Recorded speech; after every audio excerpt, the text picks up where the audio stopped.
মালিক ইবনে দিনার আল্লাহ তাআলার এত বড় একজন ওলি, তার জীবন কাহিনী যদি তোমরা শোনো তোমরা আশ্চর্য হয়ে যাবে, তোমাদের গায়ের পশম খারিয়ে যাবে। মালিক ইবনে দিনার রাহমাতুল্লাহি আলাইহি একটা সময় এতটা খারাপ ছিল, তিনি সব সময় মদ্যপান করত, জুয়া খেলতো, মানুষের সাথে সব সময় খারাপ আচরণ করত। কিন্তু এত কিভাবে হতো আশ্চর্য ব্যাপার, একদিন শবে বরাতের রাতে, শবে কদরের রাতে সবাই মসজিদে চলে গেছে আল্লাহ তাআলার ইবাদত করার জন্য। সবাই মসজিদে চলে গেছে আল্লাহ তাআলার নৈকট্য লাভের জন্য। কিন্তু মালিক ইবনে দিনার রাহমাতুল্লাহি আলাইহি ওই দিন মদ্যপান করে এসে জুয়া খেলে এসে বাড়িতে ঢুকলো। বাড়িতে ঢোকার পর ঘরের মধ্যে দেখে শুয়ে আছে তার বিবি। মালিক ইবনে দিনার রাহমাতুল্লাহি আলাইহি ঘরের মধ্যে আওয়ার পর তার বিবি তাকে জিজ্ঞাসা করে, আজকে সবে কদরের রাত, সকল মুসলমান মসজিদে গেছে আল্লাহ তাআলার ইবাদত করার জন্য, সকল মুসলমান মসজিদে গেছে আল্লাহ তাআলার নৈকট্য লাভের জন্য। তুমি একজন মুসলমান হয়েও তুমি ঘরের মধ্যে এসে নাক টেনে ঘুমাইতেছো, তুমি মদ্যপান করে এসে আজকে শবে বরাতের রাত তুমি ঘরের মধ্যে এসে ঘুমাইতেছো। আল্লাহ তাআলার দয়ায় তোমার হাত পাও দুইটা ধরি, তুমি দয়া করে মসজিদে যাও এবং আল্লাহর দরবারে তওবা করো। মালিক ইবনে দিনার রাহমাতুল্লাহি আলাইহি এই কথা শোনার পর তার বিবিকে প্রচন্ড মারধর করা শুরু করলো। আমি কি করব, আমি কি না করব সেটা কি তোর কাছে আমার জিজ্ঞাসা করতে হবে নাকি?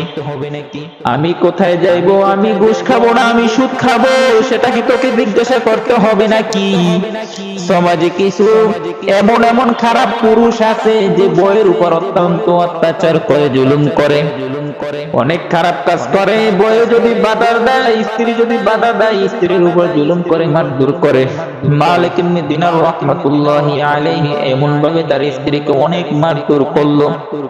মারার শেষে মারতে মারতে একটা পর্যায়ে তার স্ত্রীর একটা মেয়ে ছিল, মালিক ইবনে দিনার রাহমাতুল্লাহি আলাইহির একটা মেয়ে ছিল, এসে মায়ের উপর শুয়ে পড়ল আর বলল, আব্বা জান দয়া করে আমার আম্মাকে আর মারিয়েন না, আমার মায়ের শরীর থেকে রক্ত ঝরঝরাইয়া টপটপাইয়া পড়তেছে, আপনার কি একটু মায়া হয় না? মালিক ইবনে দিনার রাহমাতুল্লাহি আলাইহি মেয়ের চোখের পানি দেখে মায়ের প্রতি অত্যাচার করা বন্ধ করে দিল। কেন? বাবারা সবসময় মেয়ের কথা মানে, বাবারা সবসময় মেয়ের কথা মতো চলে, বাবারা সবসময় মেয়েকে অনেক ভালোবাসে।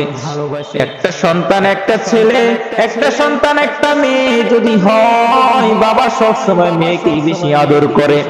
বাবা আর মেয়ের ভালোবাসার মধ্যে আলাদা একটা মধুরতা থাকে, আল্লাহ তাআলা এটা সৃষ্টি করে দিয়েছেন। তো মেয়ের চোখের পানি দেখে তার স্ত্রীর উপর অত্যাচার করা বন্ধ করে দিয়েছে।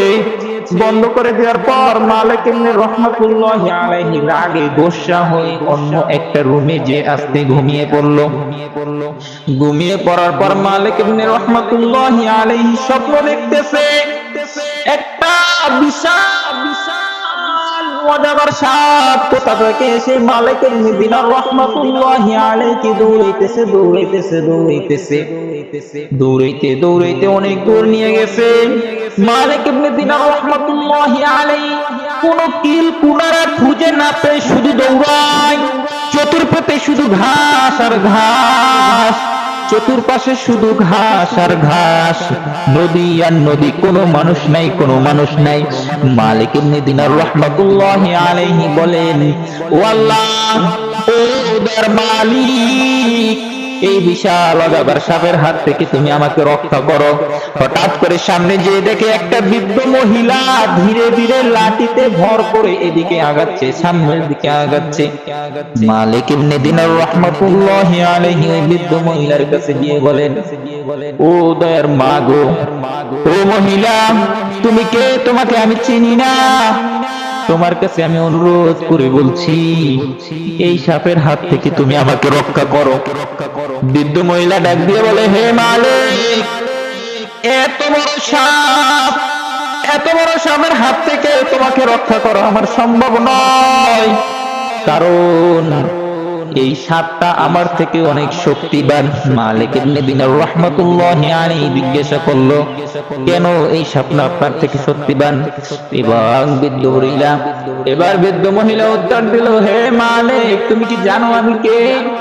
আর তুমি কি জানো এই সাপটা কে? এই সাপটা কেন তোমাকে তাড়া করতেছে? এই সাপটা কেন তোমাকে দৌড়াইতেছে? তুমি কি তা জানো?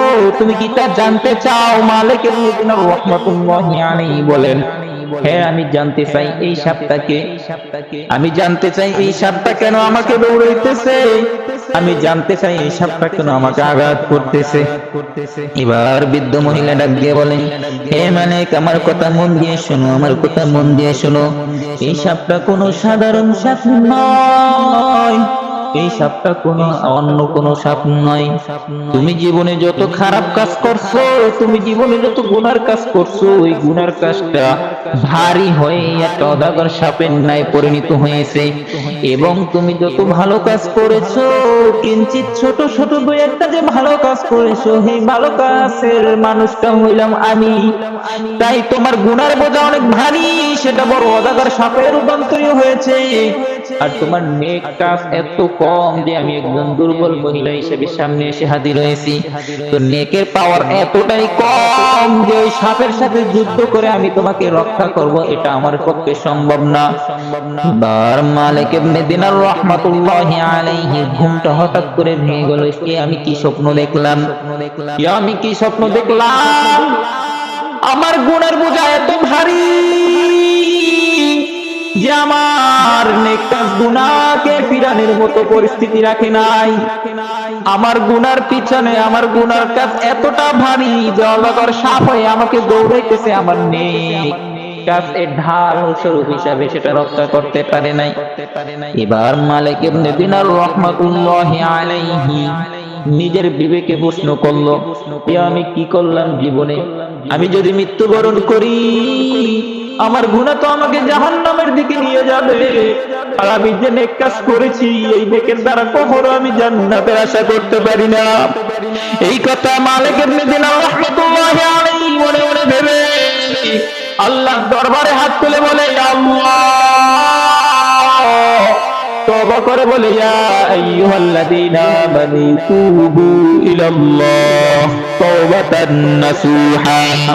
এবার মালিক দিনার রাহমাতুল্লাহি আলাইহি আল্লাহর কাছে তওবা নাসুহা করলো, আল্লাহ,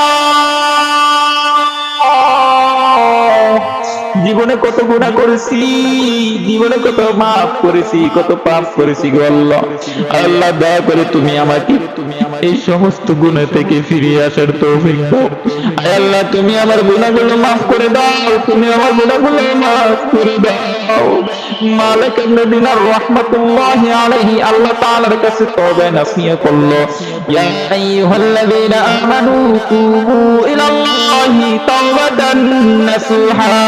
তওবা নাসুহা এমন একটা তওবা যে তওবা করার পর যে গুনার প্রতি এমন ভাবে শর্মিন্দা হয় যে ওই গুনার ভবিষ্যতে কোনোদিন করব না। হে মুমিন, তোমাদেরকে একটা প্রশ্ন করে, যখন কোনো তওবা দাও তখন তুমি তওবা নাসিহা করো এবং ওই গুনাহটাকে এমন ভাবে ঘৃণা করো, নতুন কোনো যদি গুনাহ হয় তাও ভালো, কিন্তু ওই পুরানোর গুনাহটা যেন দ্বিতীয়বারের মতো আর না আসে। মালিক ইবনে দিনার রাহমাতুল্লাহি আলাইহি এই কথার বক্তব্যে আমরা একটা জিনিসই জানতে পারলাম, মানুষ তুমি যত বড় খারাপ হও না কেন, আল্লাহর দরবারে যদি তুমি তওবা করো, আল্লাহ তাআলা তোমার জীবনের সমস্ত গুনাহগুলো মাফ করে দিয়ে তোমাকে আল্লাহর ওলি বানাইয়া দিতে পারে।